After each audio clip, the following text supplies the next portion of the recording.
Ladies and gentlemen, welcome to Unpopular Review. Thank you all for clicking on our faces. New flag with all that. Okay, so I wrote down some notes. Chefs do that. I don't want to sit too hard. That's twice. That'll probably go over about as well as Colonel Bobby. Because there was no Jay White sighting. Okay, just straight up gangbanging. This story has been fit. You gotta pay attention. So Unpopular Review does not. What is she the CEO of, Chris? Jesus, golly. Let's start the show.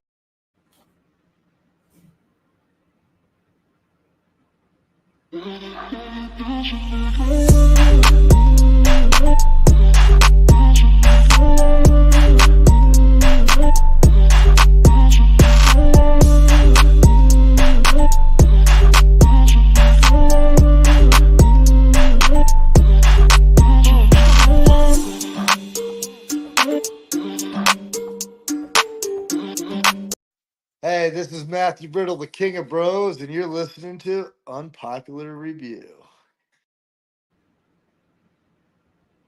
Ladies and gentlemen, boys and girls, children of all ages, and like the great Manny Fresh would say, cats, chickens, and dogs. This is Rated R Raw Review with your co-host, Freckle Sensei, and the always, actually he's on time. Actually, he was actually this time, the executive consultant. How does it feel to be a part of the last doggone time we have to do this on a Tuesday? I'm very happy that we don't have to do this on Tuesday anymore, because I like it doing it when it's fresh. Pause. I like doing it when it's fresh, and it's right after Raw. Pause again. So it's interesting to see for the next 3 months anyway. We're going to be doing. That was a back-to-back. Immediately. Wow. No, that's a third pause if you really want to go there. But That's.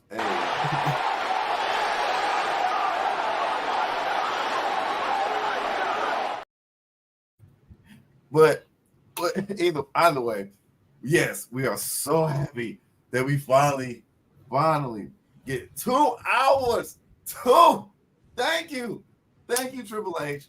Thank you, USA, for just letting the damn contract go and all these things, and we finally get 2 hours only of Monday Night Raw, because this is proof that they made the right decision of just doing it 2 hours. Because I fell asleep the whole freaking second half of the hour, but I came up and recovered. But anyway, we had a loaded, and I do mean loaded, card last night. We had the last monster standing. We had Rey Mysterio versus Xavier Woods. We had Kofi Kingston versus Chad Gable.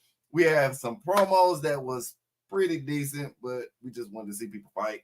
And we had some other stuff, like things that we really don't care about, things that we could like to call over here on your Unpopular Review, your toilet bowl flushes of the moment. And of course, we have the Steamin' Willie Beeman's video. You always know we do not represent anything that Steamin' Willie Beeman says, because whatever Steamin' Willie Beeman says is what you're going to get. We don't know, and that's why we're trying to get bills to pay so we don't get kicked, so we don't get sued or fired. But anyway, we start off with the show with your boy, which Mr. Rikishi was right. Mr. I carried this shit on SmackDown. Mr. Yeet in the bank that was supposed to be, and I feel like freaking WWE watching our stuff, but we had Jey Uso come out. It was the Yeetabration. It was the celebration. We was doing everything. We was up and down. The people was on beat for the first time. The crowd was on beat. Wade Barrett even had a doggone sign. But we had the Yeet Master himself, Jey Uso, comes out saying thank you. Everybody's saying you deserve it. And Braun Breaker shows up. So how do you feel about this whole entire segment, EC? I know I'm going to piss a lot of people off. I was okay with it, but he spent too much time forgetting what he had to say and trying to remember what he had to say or get to really what he had to say. He was caught up in the moment. I don't think he was really ready for that moment. Like, he was not, But totally he had it last week. He had a whole week to prepare. Yeah, but it's one of those, like, you never won a singles title, like ever won a singles title. Like, you just. I just, the first time, okay, fine, cool, but it kept happening as it goes along. I'm like, okay, can we get down to business? I just give it for him. It was just mostly, to me, it seemed it was just the moment got the best of him. The moment caught up to him, and it was okay. I enjoyed it. I liked it. It wasn't what I thought was gonna be, because I thought somebody was gonna come out and challenge him as soon as he said, I'm a fighting champion. I'm gonna fight every single week. Yeet. But Braun shows up, shakes his hand. People, he is not turning face. I don't think so. I know what people are saying about Dragunov being out, and we'll talk about that later, because he was definitely the person I thought that Gunther was going to face, not Sammy. But yeah, it was cool. It was cool, feel good moment. Generation 2.0 of this family kind of feud. No Steve Harvey. I was okay with it. I predict, and see and this is what sucks, because I predicted that Dragunov was going to be the first person Jay challenges, but actually he's pulling what some people on Facebook groups would say. He's doing what Triple H should have been did, and have a black person go for a title. And we will talk about that later, because I have some stuff to say about this, because the next segment is EC's number one enemy. This man, EC hates this man so much that he has the way that he walks, the way that he talks, and the way that he dresses. And y'all know it. We all know it. It's Rey Mysterio versus Xavier Woods. First of all, the match was amazing. Second, the result was Xavier Woods reveals Rey Mysterio's mask on accident, and he sees the moment, roll up pin, and we on the way to the races, and we on the way home. Finally, Xavier Woods get a big time singles win, showing him he can go, and showing himself like the athletic ability, especially over a Hall of Famer veteran and a small person. Just like, now Xavier Woods is a big dude, muscular, but he's not tall. What's up, man? What's up, man, dog? But guys still getting the match of B. How did you feel? I thought it did very well. I mean, you hate Ray, so I don't know why you keep saying that. I don't hate Ray. I'm not the biggest fan of how he treated his son, but I don't hate Ray. I put him down as one of the greats. What's going on, Mad Dog Kelly, with the news coming on Wednesdays? That was brilliant storytelling. I thought now as I watched it back, though, I can see where Ray loosens up his mask and gets it ready, and that kind of annoyed me. But I thought it was very well done. I like the shock look on Xavier's face, like, oh my God, I can't believe I did that. It's good to see them get a storyline going for the New Day. I'm here for it. I'm good. Yeah, I'm here for it. I'm here for Woods, like I say, Woods getting that win, getting that pin. Bleach Report actually gave the match a C+, but I just did like how in the backstage where, Kofi asked him, hey man, you sure, blase, blase. And then we get the reveal that Kofi gave a favor to Woods, and Woods is actually facing Jey Uso for the Intercontinental title. He's not going to win, obviously. I mean, well, hold up. I can't say that. You think he can win? I think there's a possibility that it could be in-game with Xavier Woods winning that championship. I think next week is most likely not happening, but with Ilya Dragunov down and with Braun Breaker looking like he's about to challenge for the World Championship, yeah, I don't see Jey Uso holding that championship long. Oh, he's not gonna have it long, because we still need him for Bloodline. So who's going to take the title from him?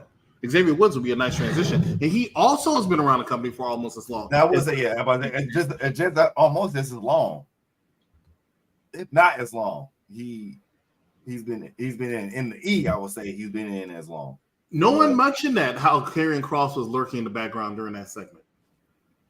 Well, we know there, Fulano. So we know. So we finally came to the conclusion of what Karrion Kross's plan is, why he's there, because he was getting on my nerves. But he, and this is when I wish that this is when I understood why Bobby and the Prophets did not go over when it comes to Cross, because Cross needed to be legitimate where he's like, yeah, I can break up anybody. I can injure people and send them asses to AEW. I can break up tag teams, such as one tag team that's already broken up. But I mean, we saw that from a mile away. And pipe in Xavier Woods here. Xavier Woods doing, heel-ish tactics. But nevertheless, the match was solid. I think when it comes to Jay, after Xavier Woods, maybe there's some beef with Xavier. I mean, beef with Kofi. You got Big E's coming back, so we can see in the near future what's going to happen. Just a second. What do you mean Big E's coming back? Well, coming back for the 10th anniversary. Just a second. You mentioned that Big E is coming back. Where did you hear that Big E was coming back, or are you just assuming this? No, I'm just assuming that Big E's coming back, but not wrestling. Like, he's not going to be wrestling, but he's going to come back for like a segment for that moment. Just a second. Where did you hear that Big E was even coming back for a second? Because he hasn't been on TV in a capacity on Raw and SmackDown in a long time. Exactly, but that's what I'm saying. My prediction, one of my predictions is Big E's going to come back. Big E's going to come back, but it's kind of like a bit. If you see it in the kayfabe wise, it's a build up looking like that. Like, the only way now that they can be on one accord is if Big E, who is the glue, comes together and builds it together. Jack said he said.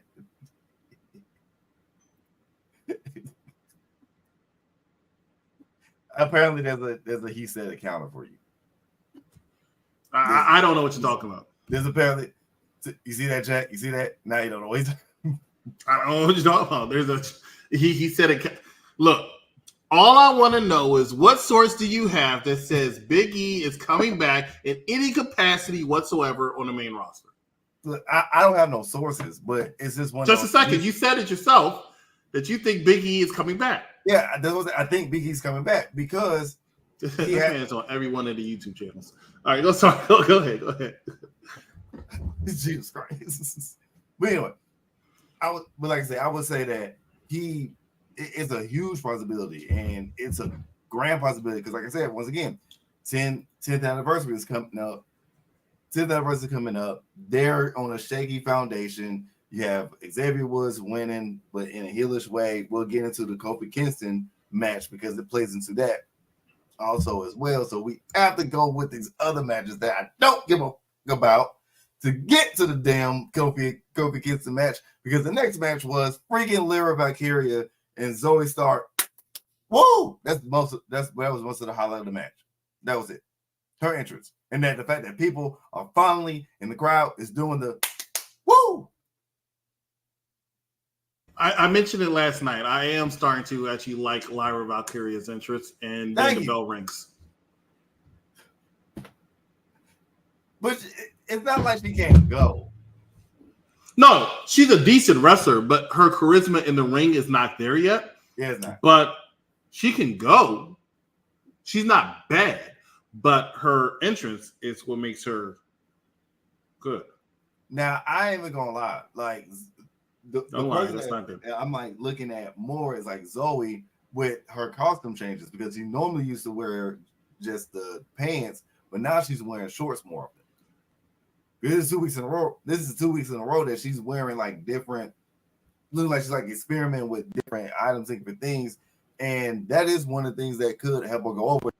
She has like a good standout clothing and good standout ring gear, because they all look the same.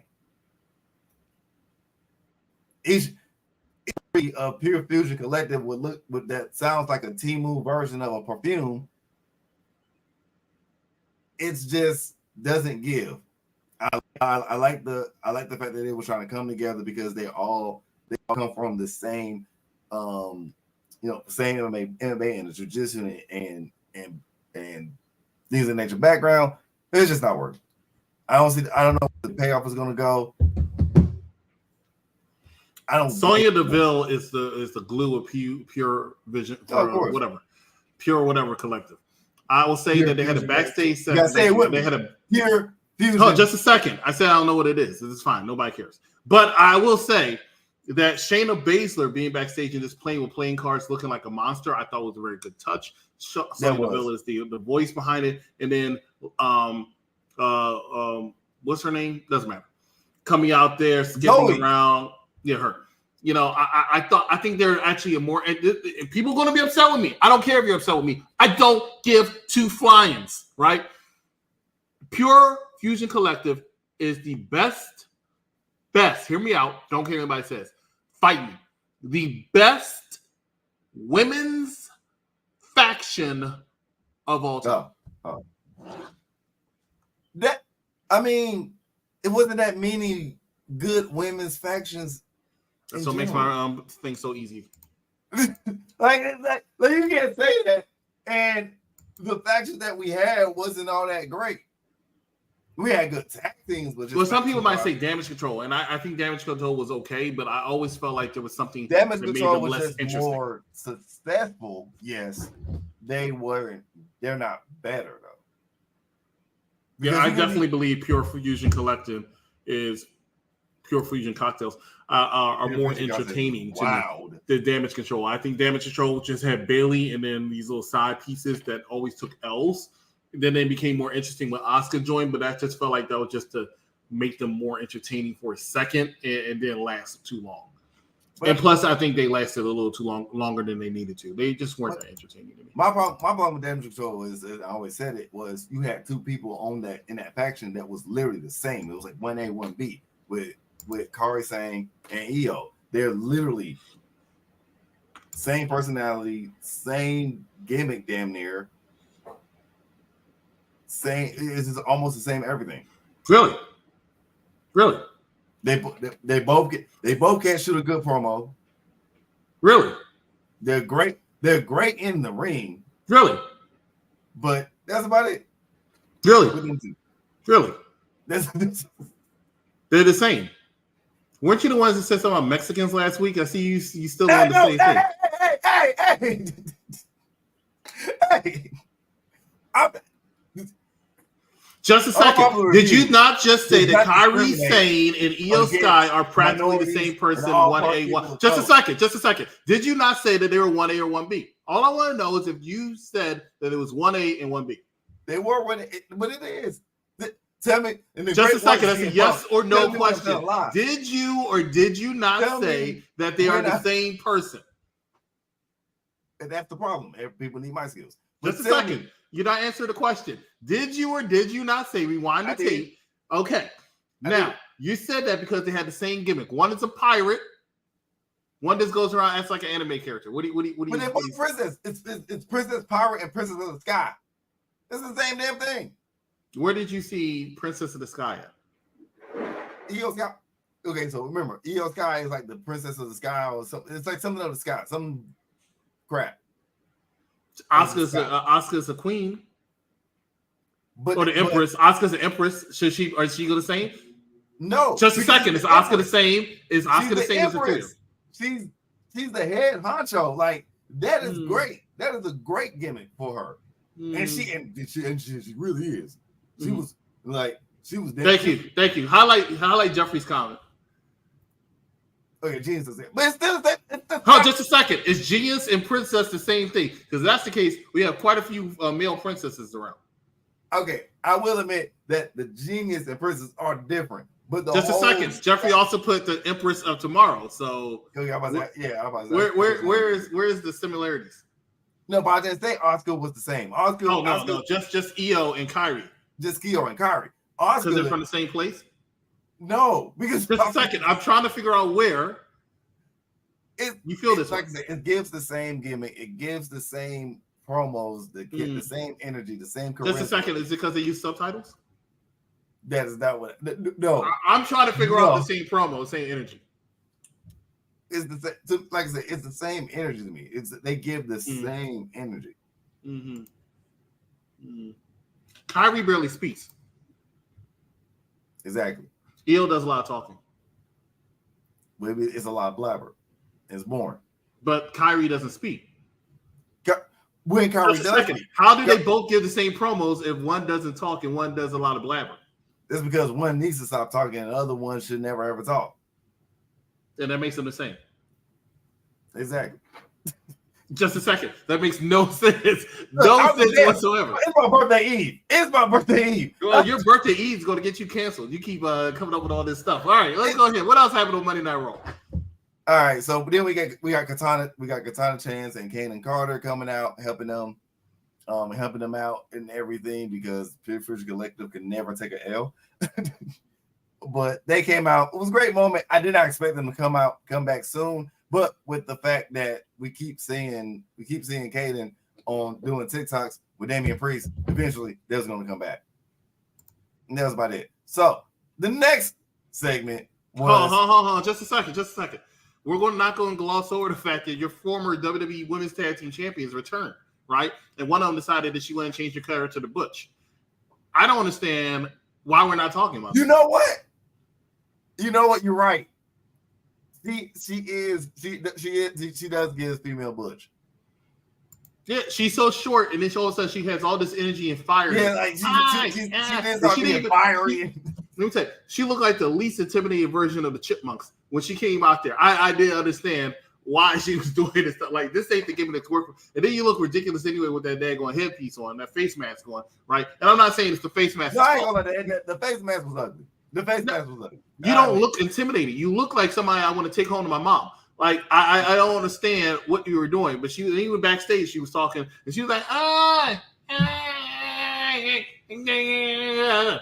understand what you're saying. She's just all fired up, all everything, all energy. I mean, I like it because it's like they're trying to have a change.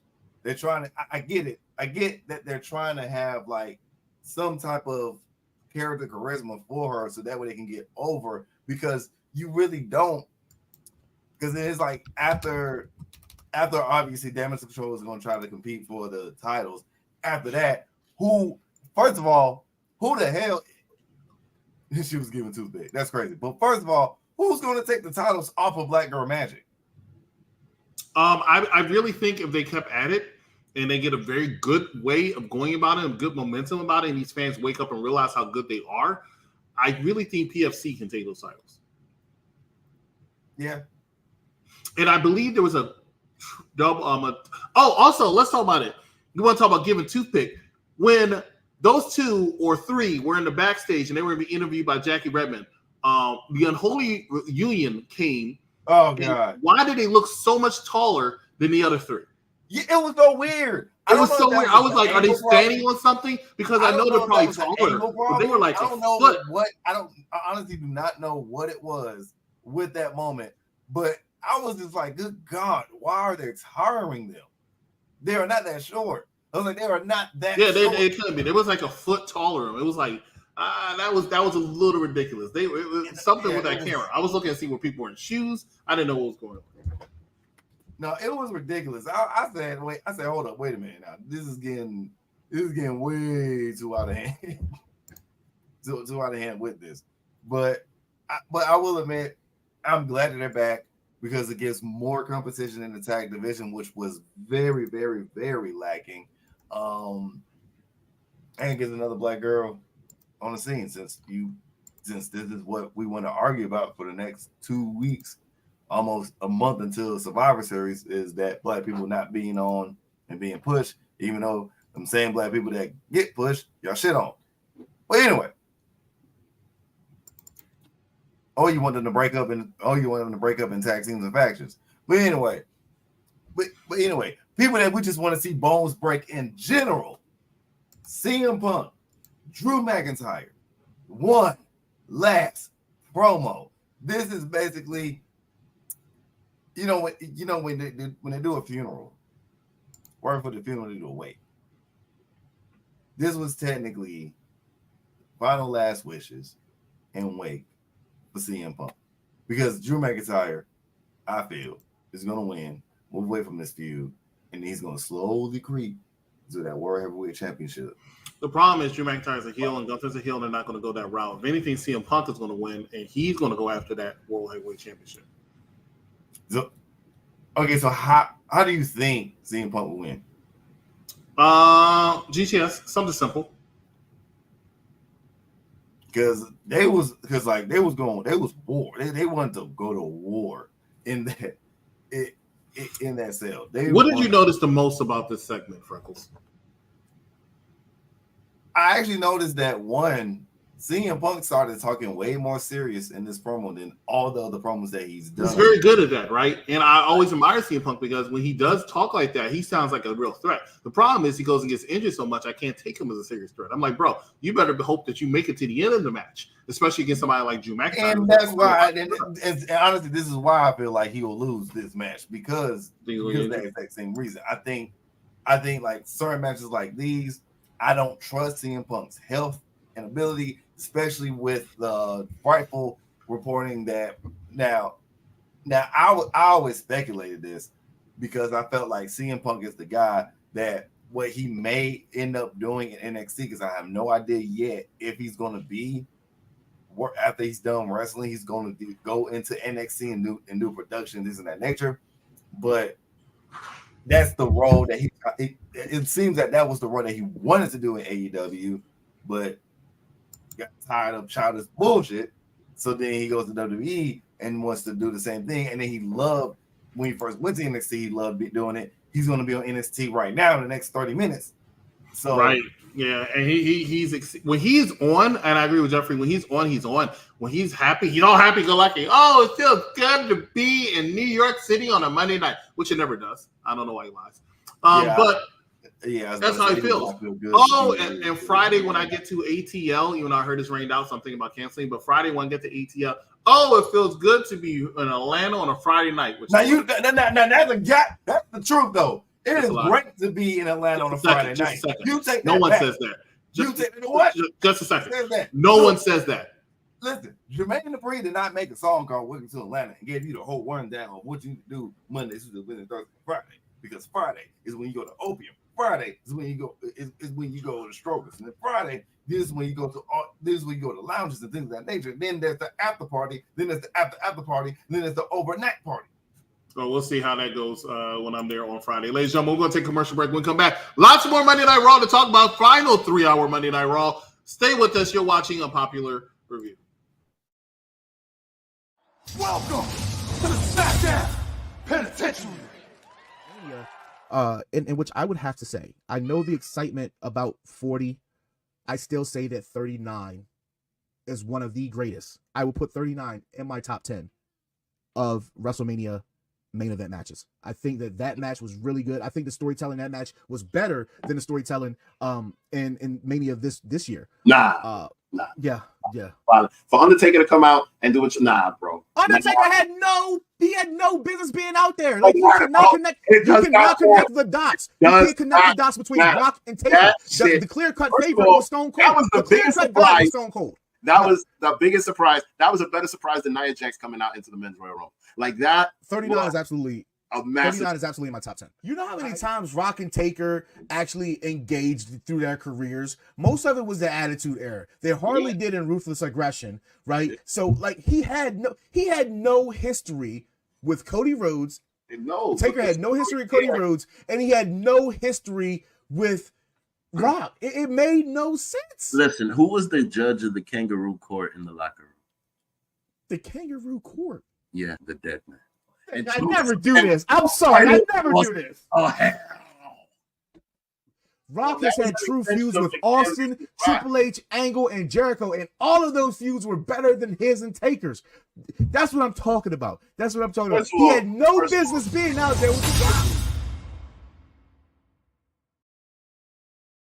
That was the SmackDown Penetration, also known as the SmackDown Penitentiary, which comes on Saturdays at noon, starring the Mark Victor Rodriguez as well as Dice Man. And I have to agree with Dice, which is a rarity, that The Rock has had many better feuds than The Undertaker, and that was a little bit forced. Also, we'll say that WrestleMania 39 was definitely better than WrestleMania 40. I don't care what anybody says. Fight me. But you're watching Monday Night Raw review of myself as well as Freckles Sensei. Yeets, Meats, and Defeats. It's the Rated R Raw review. I would say I do agree. I do agree on the second part that one, he did have better feuds. Yes, immediately after Raw. Outside of Undertaker. The thing is that Undertaker has always been, he better take that back because he does actually listen to him now. But the Undertaker was always the locker room presidential leader. So when things go out of whack, like The Rock comes at the final boss and want to manipulate everything kayfabe wise, and then you take out the other locker room leader and John Cena, there's only one person you have to call. There's only one person you can call that can stop The Rock from being final boss material. Right. I'm so glad y'all said just a second, because I was going to say just a second. Are you mean to tell me that everybody that The Rock used to feud with, you think is a good idea for it to be The Undertaker to come out? If you wasn't going to just a second, Cold, is it a good idea for The Undertaker to come out? If you was not going, caveat. Just a second. Name The Rock's top three people that he feuded with, rivals. Triple H, Stone Cold. I was trying to force Dave to take it. Kurt Angle. I can't. Kurt Angle's your number. That's how you round it off. It's either going to be Kurt Angle or it's going to be John Cena, quite frankly. Yeah, I was about to say John Cena, and then honorable mention. I would say honorable mention Mankind. How was that pop? Whatever. I mean, it doesn't matter. Acknowledge the Banana Chris. You know what? I never called you Banana. I hated that name. That was a bad guy Jack thing. Great Grand Slam Pumbaa. Whatever. I am not calling you. I'll call you Trey Marquis. Okay. Who else would have came out? I would have switched it up with John Cena. I don't know. Stone Cold. They should have found a way to make that work. And that was the only way. That's the only way. Because it wasn't Stone Cold. They had Triple H come out there. You know, I know he can't take a bump, but he can do a pedigree. Who knows? No. They already started something. They already started something. Oh, just a second. They already started something in Las Vegas with their press conference, right? And he was like, "Fix this." He told Triple H. Triple H came out that SmackDown and said, people don't know whose role it is or some shit like that. They already started. Triple H could have came out pedigree. That would have made sense, right? And people still would have popped over the Undertaker. Undertaker was forced. That's not true. If you don't have no otherbody else available to do so, you call in Taker. Taker always is down to do a spot. Taker always is down to do anything. You mean Taker's always down to be forced? It wasn't a force. It was like a last minute. They even told y'all that it was last minute. Just a second. Did you really expect the Undertaker to come out, or were you just shocked? I was shocked. Exactly. My point exactly. It was forced. It was forced. I was expecting. Just a second. It was forced. Just a second. It was forced. That's not forced. What happened next on Okay, I know you gotta explain that one, Troy, because I don't know how it made more sense than he wants to he has the brains of a banana. He's smushed. Well, I mean, what else happened on Monday Night Raw? What else happened on Monday Night Raw? Okay, so what else happened on Monday Night Raw is what we all thought was going to happen regardless. R-Truth comes back and tells Miz that they have a match with A of P and not AOP. Yeah. And thought that it was going to be at a book signing. And Braun Strowman shows up saying, I'm a whoop Bronson Reed's ass, blah, blah, blah. But the biggest thing was you saw it coming. Miz's face was like, I am tired of this shit. I'm sick of getting my ass whooped for this guy, and nothing happens for me in return. But that was about it with that segment. And then we went to the match that I kind of don't care about because every single week I say, why are they still feuding? But we have the LWO again versus the Judgment Day. You said something about, I've said this for weeks, months, possibly years. The losing world order. That's what they are, right? Ray's the leader. He lost tonight. Then you had these three. I don't remember these three actually won a match, right? They always lose. They go out there. They make you know what? There's a term we used to call it. It's called enhancement talent, right? Because all you're doing is they'll go out there to make the team that beats you look good. They were an enhancement talent. They were. Walking Wild, and I will agree. Walking Wild and they are definitely. And if the rumors are true, hold on, just a second. What beef does Undertaker have with Roman Reigns? What beef does Undertaker have with Paul Heyman, who wasn't even out there? Well, yes, he was. But what beef does Undertaker have with Roman?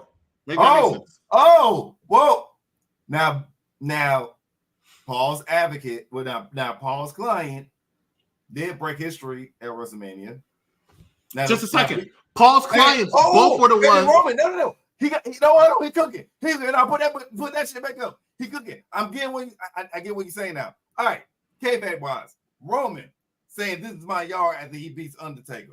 Just a second. Extreme Rules, 2019. Undertaker came back after all that and teamed up with Roman Reigns to defeat Shane McMahon and Drew McIntyre. That feud, that thing is a scratch. And then after he left, he said it to him. He said, "This is your yard." He gave it to him. There's no beef. It was forced. Just like y'all theory of how to try to make Undertaker look like he didn't belong there or did belong there. It was forced. No, I'm saying this is how it made sense. Just a second. We were talking about the LWO and you want to talk about the Undertaker instead? Who does that? I mean, the Undertaker's better than both of them combined anyway, but just a second. There's 3 of them. They're better. He's better than all 6 of them combined. But anyway, well, I'm not gonna say that yet about Dom. I gotta wait, but I gotta wait to see how his career plays out. But that was like the only highlight was that we got flippity doo dah shit, more flippity doo dah shit, and then Finn Balor shows up, which we knew Finn Balor was gonna show up. Everybody shows up on the show before PLE if they on the card. So after the whole match, they kick the LWO out. I hope the LWO just freaking disperse. I'm tired of them. I really am. And then they start cutting the promo of Finn. Finn was like, "Yeah, it's on I'm gonna beat Damian. Liv. I'm gonna beat Rhea. I get it all. I get everything. EC is mad as shit, so I'm gonna keep on going with this. Going with this narrative, but." Then you know what? Because it's forced. This is also forced. That's the word of the night, kids. Forced, right? Forced.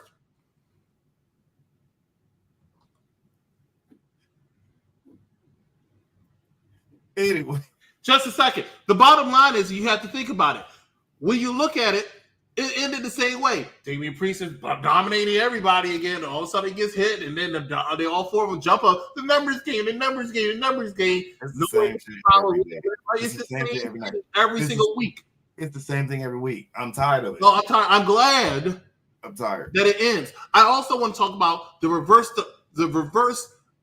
hypocrisy. Not even the reverse. The hypocrisy that I see each every single week on my TV screen with dirty Dominic Mysterio getting his ass whooped by Rhea Ripley. I'm tired of that too. Like if he gets this crazy overheat, you got to make him strong. No, F that. Why is it that he gets beat up? But let's say Dom went out there and started beating up Rhea, defending himself. Oh, then he's an asshole because he's beating up a woman. What? Why does she get to throw him? She gets to hit him with chairs. She gets to low blow. She gets to do everything in the world. Rhea picked Romano. That's Eagle White Secret fights with that one.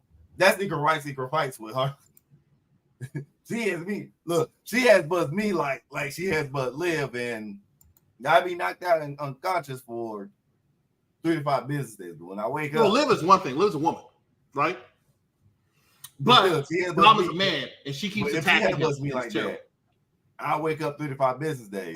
Abuse.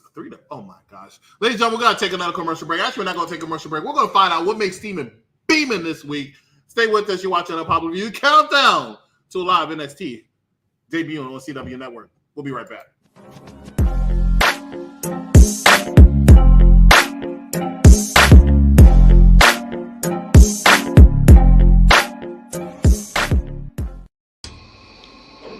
Yo, this your man Steamy Willie Beeman, man, and I'm coming to y'all with this edition's What Makes Beeman Steaming about Raw last night, man. We had a hell of a good show on Raw tonight, man. I'm gonna talk this shit, but I ain't talking in no particular order. And I'm talking to y'all as I work, so excuse the broken dustpan, but daddy gotta get that cash. Alright, now, I didn't see the start of Raw. All I saw was when Jay came out. Now, it was dope to see Ron Breaker come out there and give him his kudos, shall I say. I thought he was going to attack him or try to do something dirty. But he didn't, man. He was a man of honor. And we'll see later on in the event why he took that on the chin like that, man. We'll see that he went to go see Gunther later on, man, and looked at that belt and let him know he got his eyes on the prize for that. But anyway, after Jay left out the ring, man, you know, then we got Red coming out there, man. Red be looking good as shit, you know. Please, man, Buddy Murphy, man, please fuck up so I can get a chance with Rhea with me, please.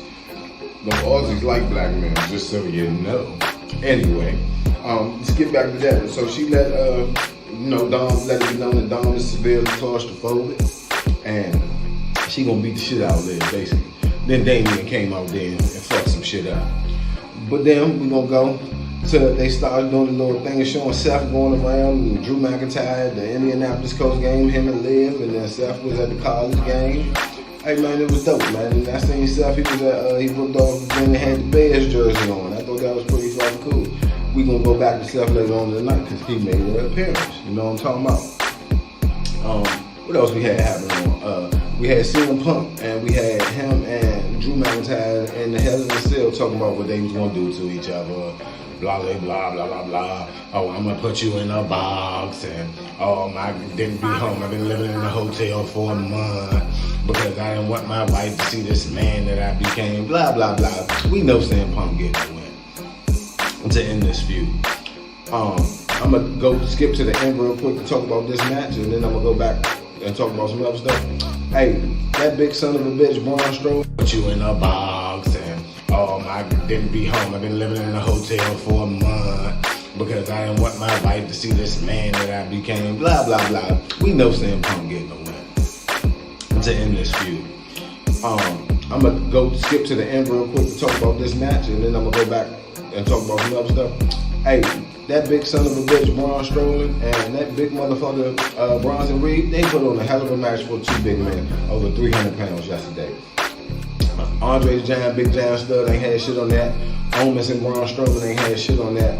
Them two big motherfuckers put on a great match last night. And then we had,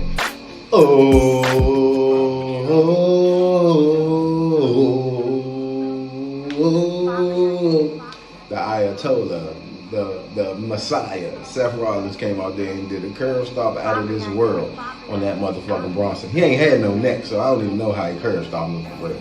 Then we got, so now I'm gonna go back after that because Braun Strowman got the win in the last Monster Standing match.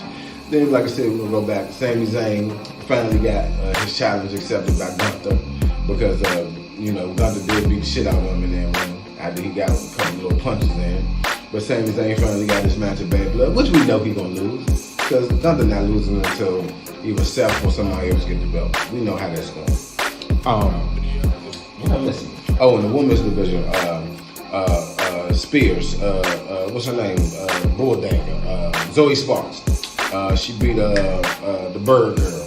She beat the Bird Girl from NXT. Forgot her name. Chris, don't get on me for this, please. But I forgot her name. She beat her, and then the other two former tag team champions.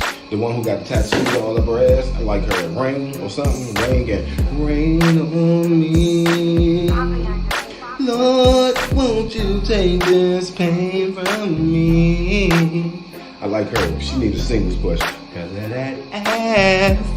But anyway, y'all, this is what makes Beam and Steaming this week, man. Thank y'all for keep tuning in the UPR Universe, man. The NXT show tonight.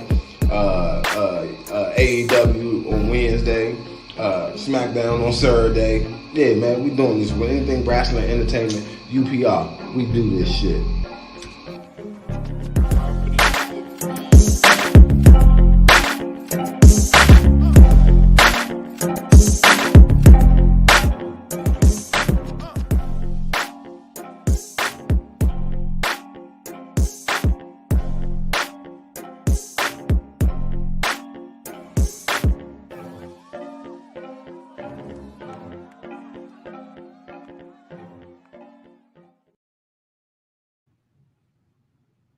I got nothing. Hold on just a second. What the hell is that? And who the hell is Zoe Sparks? That's what I want to know. Who is Zoe Sparks? Is this the same person who talked to Jay Cardigan? I knew I was about to get a message. Is this the same person who talked to freaking Vinny Laspaza? I don't know. Who is Zoe Sparks. Honestly, that was like the closest one that he's gotten ever. Of the Vinny, that's the closest. But of segments where we have, of course, hi guys, we have Zoe Sparks.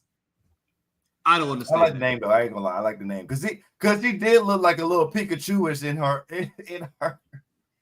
Bronson doesn't have a neck. Let me read this.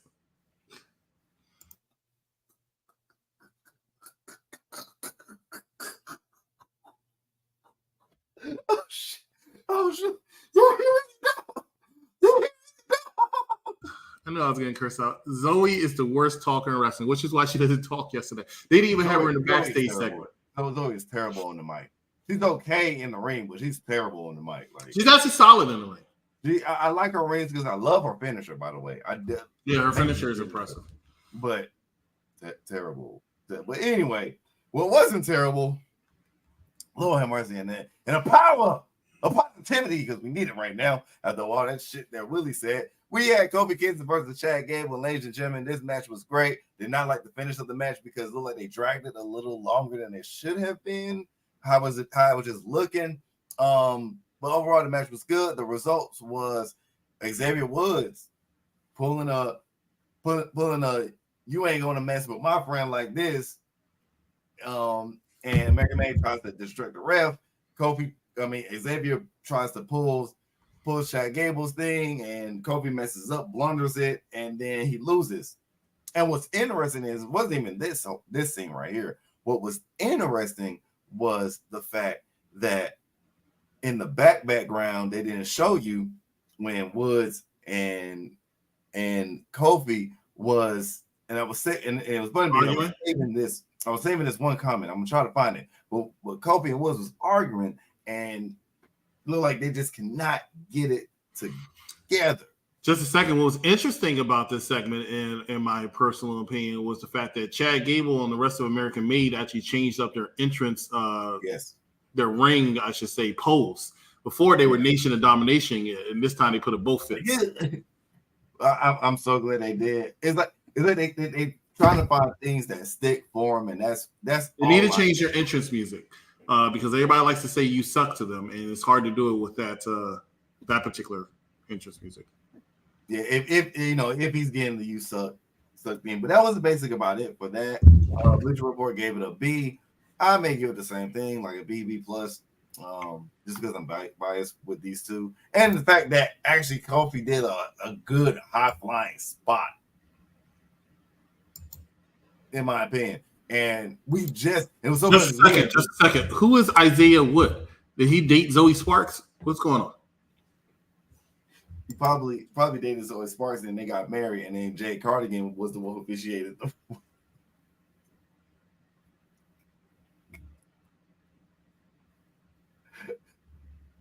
I cross his heels. I think he's the most interesting one of everybody. Everybody else should be let go, in my opinion.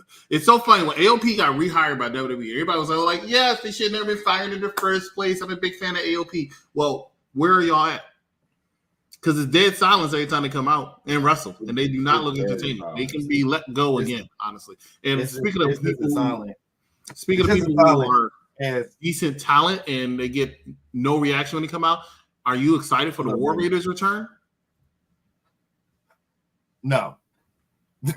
No, I'm not. I was good. It's interesting, and we're gonna talk about another wrestler where I was okay with him being with them being on the shelf for a minute because it wasn't like we was lacking them.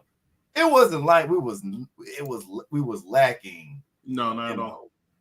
He can't join Cross because he's bigger than Karrion Kross. When I mean bigger, I mean name-wise. If he joined Karrion Kross, it wouldn't make sense for Miz to be an underling for Karrion Kross. It doesn't make sense. It makes and his character is not a good fit for whatever the hell they call themselves. I forget. What the hell do they call it? Oh, Final Testament, whatever. Yeah, Final Testament. But after that segment, this is also why I feel like, and I'll finish with this. This is why also I have that theory and that prediction of Big E popping up, or Big E could pop up pop up on Saturday doing. I mean, of course. Just a second. Are you talking about Big E again? Well, we were literally just talking about his two boys. But why do you keep bringing up Big E when we haven't seen any evidence to come out? I said this is a prediction. Just a second. Is Big E your favorite wrestler or something? I said it's a prediction. Just a second. It's a prediction. Is Big E your favorite wrestler? He's not. My favorite wrestler of all time is The Rock. My current favorite wrestler of all time, current favorite wrestler that's in the E is definitely, I have to, because some people like to be AEW marks and be like, well, what about AEW? I got a list for that too. But for WWE, it's Roman. It's always been Roman. It's always been. Well, just out of curiosity, what about AEW? My favorite wrestler is the remote control. Stop it. Just a second. I asked myself, who's your favorite wrestler? I said, what is the most entertaining part of AEW? And it's when I pick up a remote control and change the channel.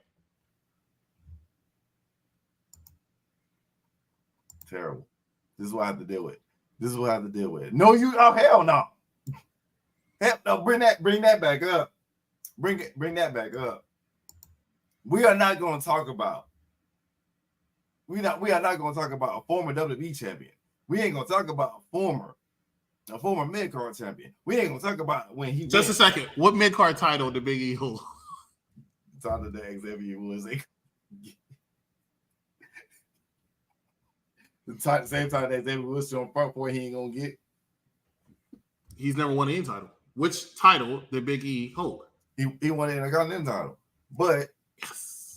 But and United States. We're not. When did he win in the United States? Oh, I'm joking. I don't think he won. I was about to say, wait a minute, because I don't remember him being winning. But what I'm saying is, we're not going to say that Big E Langston, Big E, Big Me, the man slapping me, aka. Remember, up, down, down sucks. He does it. He's amazing. He's always been amazing. It was Ridge Holland's fault, but people make mistakes. We forgive him. Well, some of us. And we don't value your opinion. But anyway, the next segment, because this person definitely don't value this other wrestler at all, and that is Gunther and Sammy because of promo. Sammy is just like Sammy is the one person that when you drive up to Wendy's and a random crackhead stares at you, they don't ask you for money, but they're just looking at you, ordering their food. Then they wait till you almost get to the window to ask for the money. That's Sami Zayn when it comes to titles, and that's Sami Zayn when he wants to break up freaking factions.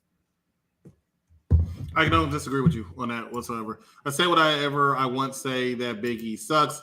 Big is an NXT champion, but nobody cares about NXT championship. And Big E was NXT champion, Intercontinental champion, and WWE champion.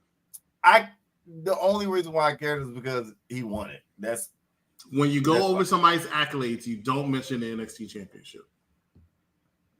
I do for Big E. I do. Actually, no, not for Big E. If I mention that you're a former NXT champion, it's because you never won a main title on the main roster. No, because I still.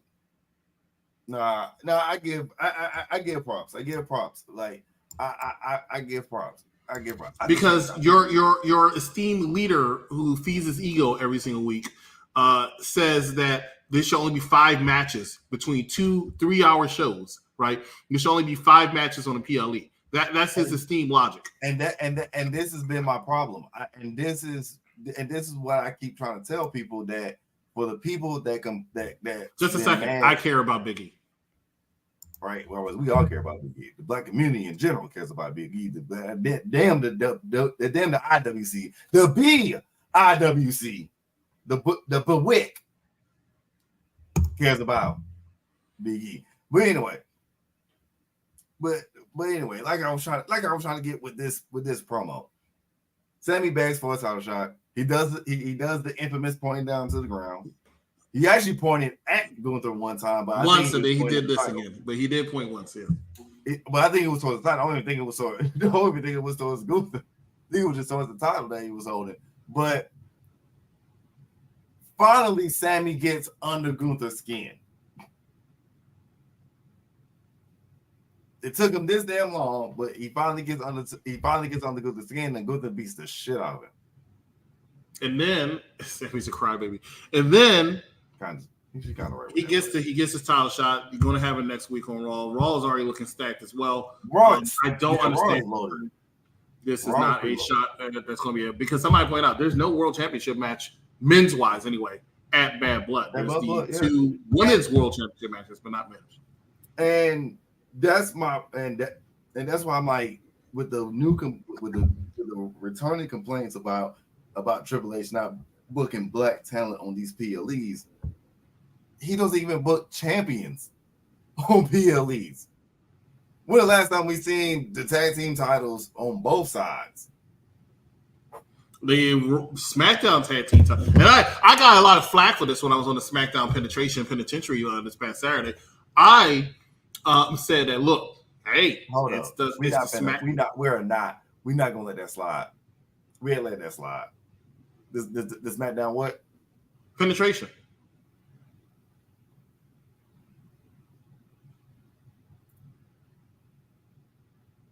I heard he has a major announcement on Wednesday. Just a second. You didn't know that Cactus Katie. Never mind. Look, let me go back.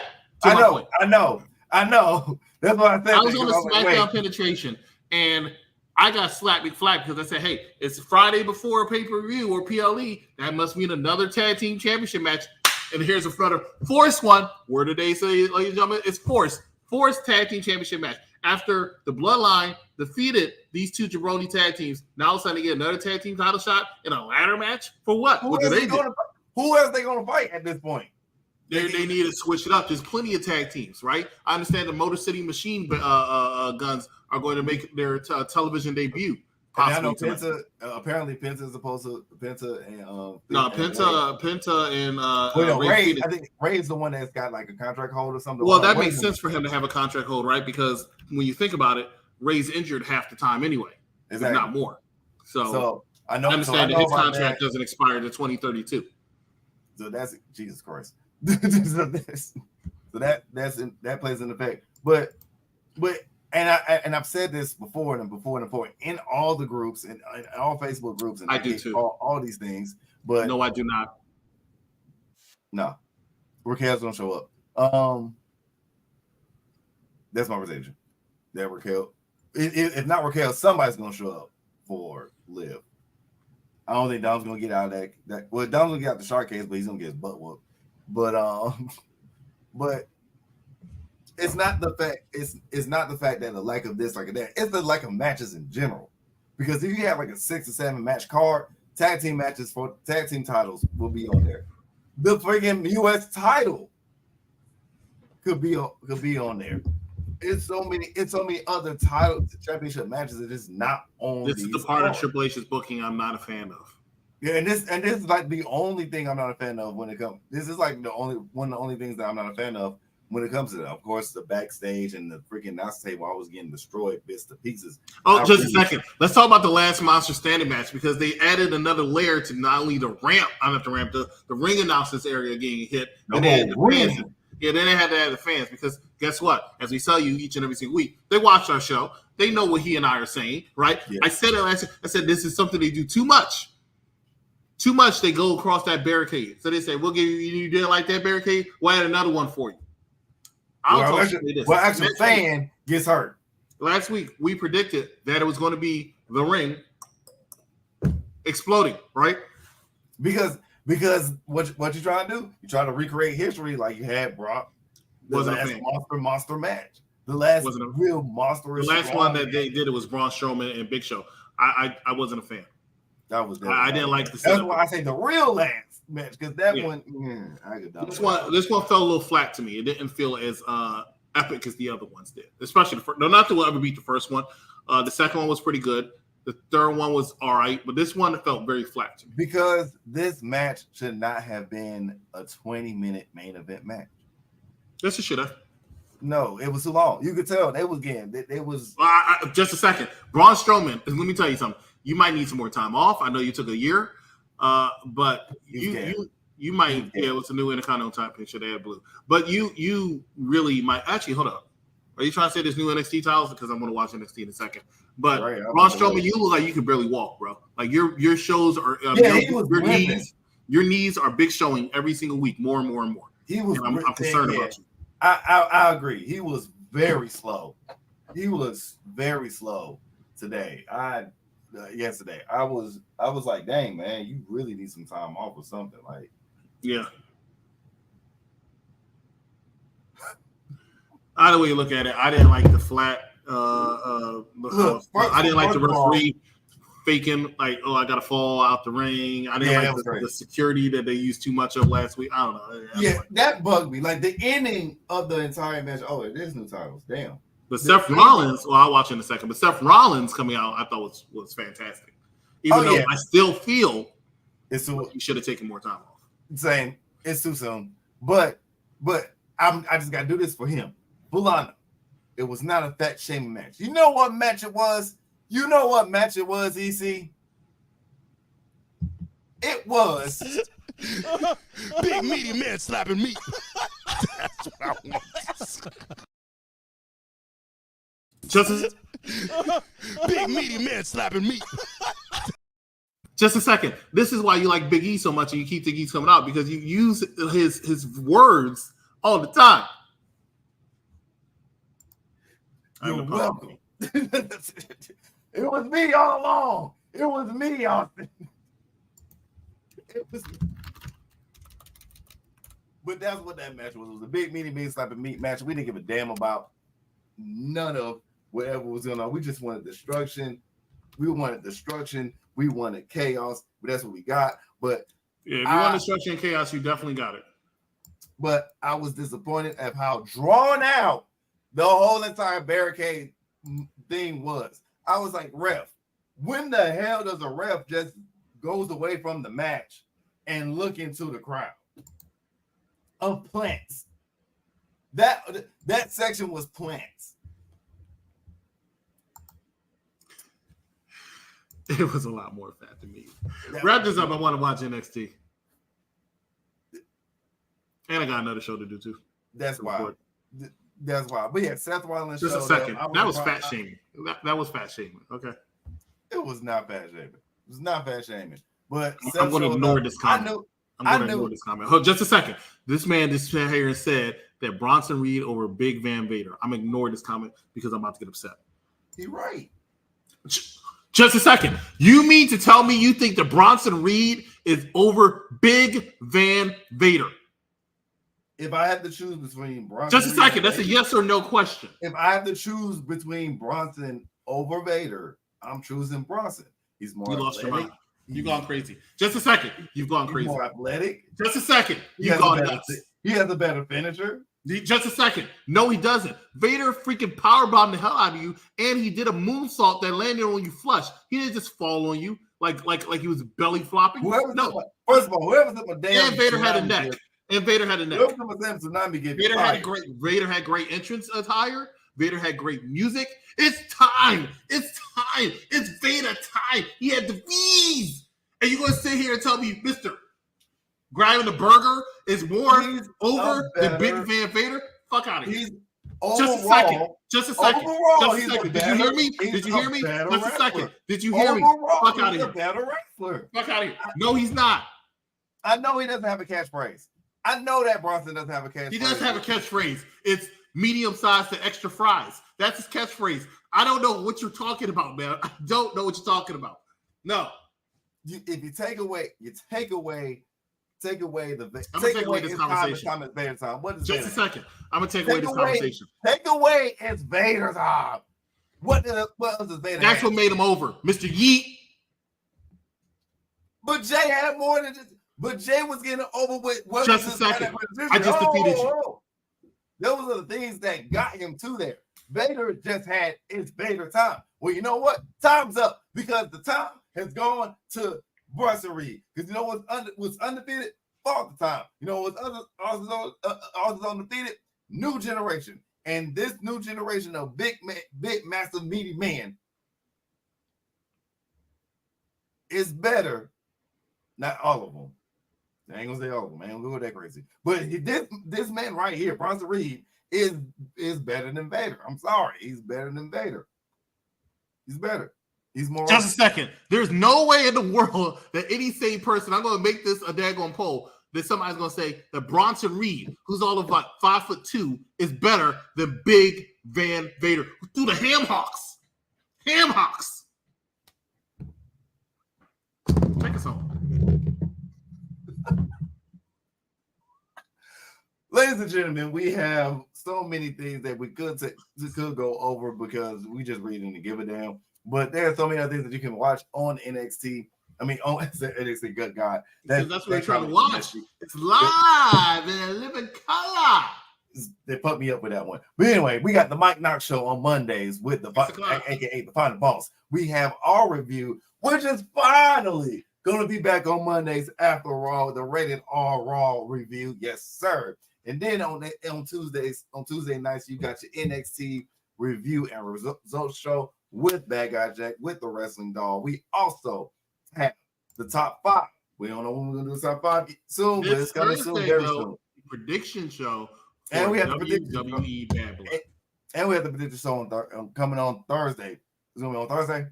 Yes.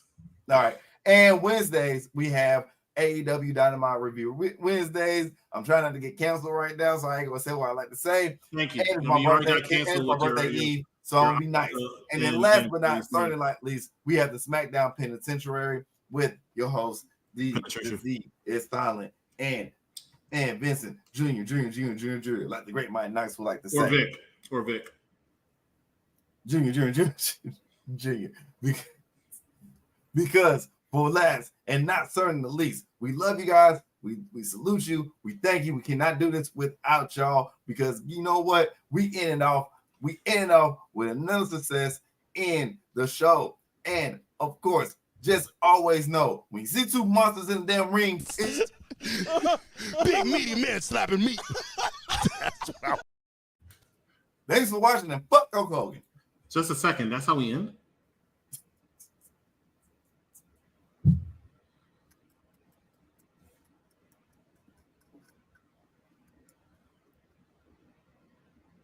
But anyway, ladies and gentlemen, this has been the Rated R Raw review show with your host, Freckles Sensei, with your other host, EC, Executive Consultant. And this is off the saying that always, we love you. Catch us on Monday night next week, not Tuesday. There's no more Taco Tuesday, even though today is National